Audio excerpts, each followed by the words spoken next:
The first award, like I said, is Dave Roush. The Young Alumni Award is for that person who is, 10 years or less from when they graduated university. And as you see here, we got him just in time. He's graduated in 2004, so we're glad we were able to recognize him this year. He has selected Diane Bernardo to present his award this evening. So Diane.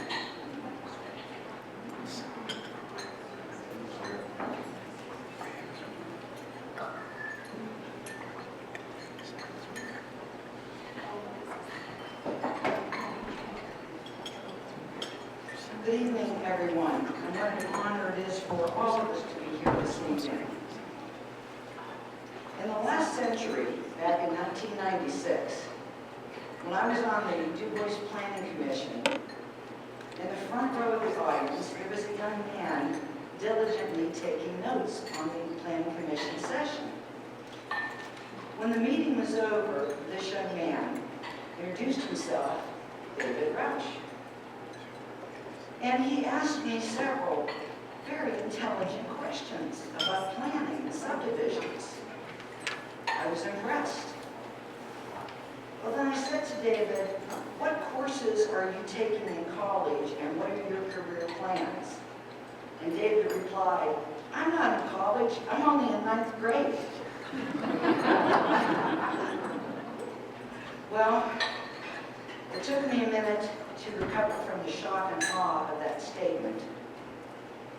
And in that moment of composure for myself, two very distinct thoughts came into my brain. One, that I was meeting someone who had an outstanding future ahead of him.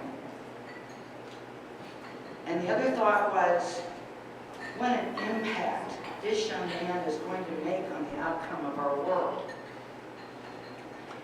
David, over the years, kept in touch with me as he went through high school and college, and you can see from his credentials, he went on to local media in New York, interviewed many prestigious people, and then one day I received a phone call, and he was thinking about entering the field of education, and he asked my opinion.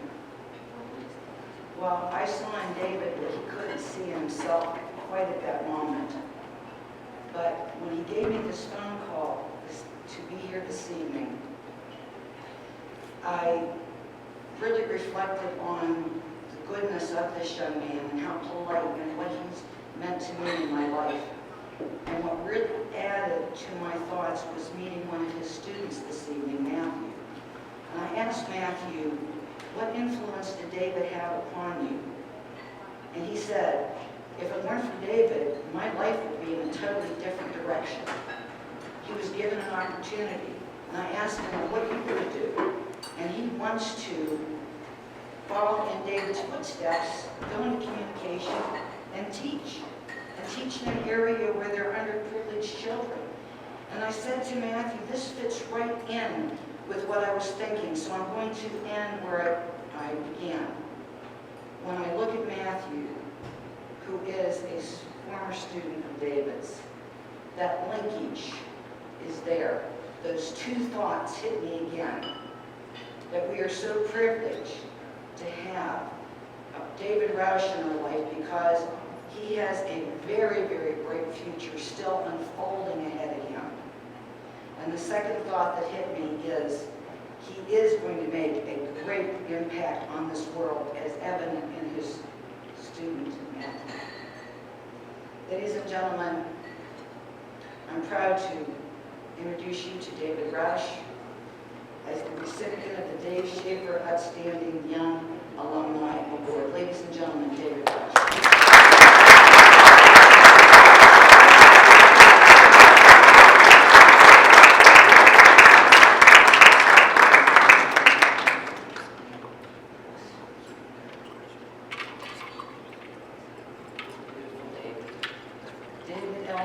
Penn State DuBois Outstanding Young Alumni.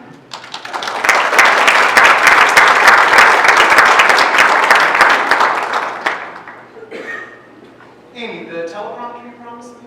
Yeah. We're TV guy, we always need a teleprompter. But a good reporter always has a script. Unfortunately, I'm probably going to be upstaged by my introduction here because I'm not quite nearly as well versed in off-the-cuff speaking as Diane is. Can you guys hear me okay? First of all, Councilwoman Bernardo, thank you so much for that wonderful, wonderful introduction. I want to start off by thanking everybody who came to tonight's dinner. Our guests, our family, Dr. Hatch, Chancellor. It's a beautiful event that the Alumni Society puts a lot of hard work into, and I'm so honored to be able to be a part of it in 2013. And to this point, honestly, I really don't know who's responsible for nominating me for this award. I know that there's a committee process involved, but whoever brought my name up, I'm sure you're here tonight. Thank you for that. I'm very, very humbled. The Dave Schaefer Outstanding Young Alumni Award. Where's Dave? There it is. How cool is that? How cool is that?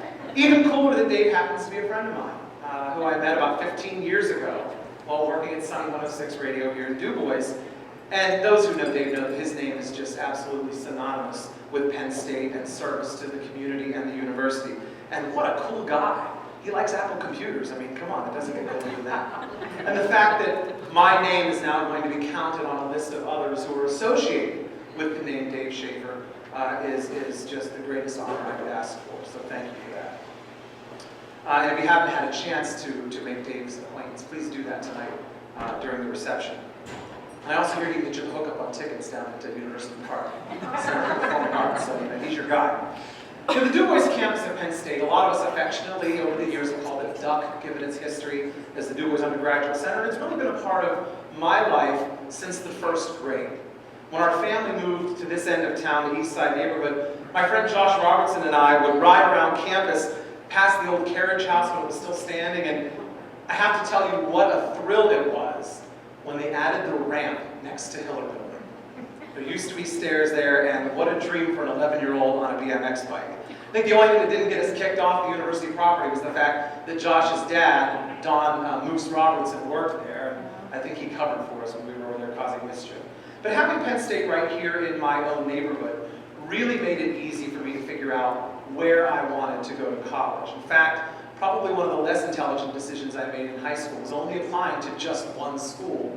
As you guys know, if you don't get into that school, that can be a difficult situation, and I only applied to one university, and it was Penn State, of course. And I know I'm preaching to the choir here tonight when I tell you just how important the DuBois campus is to this region.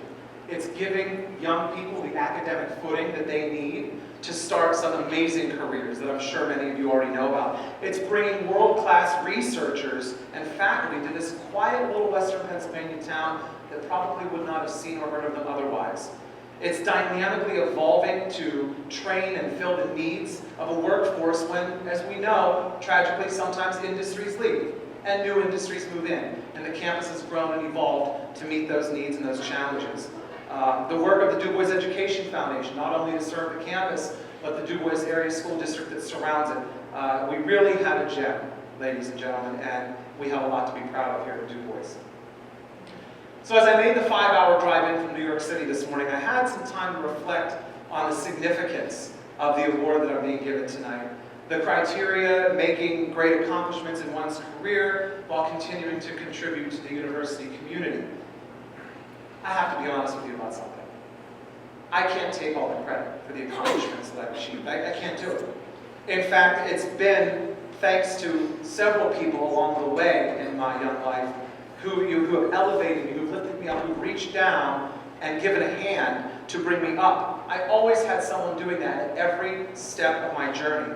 Whether it was Betty Bigney, Mary Beagle, Jack Day, and Pam Murdoch at the DuBois Middle School, who gave me an opportunity as a pretty awkward-looking 8th grader to launch my broadcasting career at the DuBois Middle School. Or whether it was Lori Lewis or Jay Philippone at Sunny 106, who allowed me to intern as a freshman in high school and then move into a part-time job on the air reporting news for the station. I mean, how many freshmen in high school can say that they did that as a part-time job in high school? I have to thank Denny Bonavita, formerly of the Courier Express, who allowed me as an 8th grader to start writing and submitting stories to the paper that he was publishing with my byline. None of these accomplishments would have been possible if it weren't for people reaching down and offering me a hand up. After graduating from Penn State, it was 2 more Penn Staters Bob Viscount and Jennifer Johnson, those names might be familiar if you watch WJAC. They're the ones who got my resume and demo reel in front of the news director for my first job after college and my first reporting gig right here in DuBois. So now I report news and teach high school in the Bronx. And I haven't forgotten how those other folks have reached down and given me a hand to pull me higher. And I try so hard every day to impress that upon my current students. Whether it's arranging internships for them, job shadow experiences, helping them to win scholarship money through video production in my program, I want them to understand what it means to accept help when it's offered, because for many of them it's very difficult in the city, and the pride comes in and they don't want to take that hand. And I want to teach them that it's okay to take that hand, but more importantly, to turn around and give one back when they end up further up the ladder. And I fully expect that of you, Matt. I encourage all of you here to do the same. You don't know who the next bright-eyed 8th grader with a dream is going to be. And you could be the catalyst that changes that young person's life. Each and every one of you in this room. So again, I want to thank the awards committee, the Alumni Society, the campus faculty, staff, and students for giving me this great honor. But before I conclude, there is one person who I did not thank yet. This woman. Oh, this woman.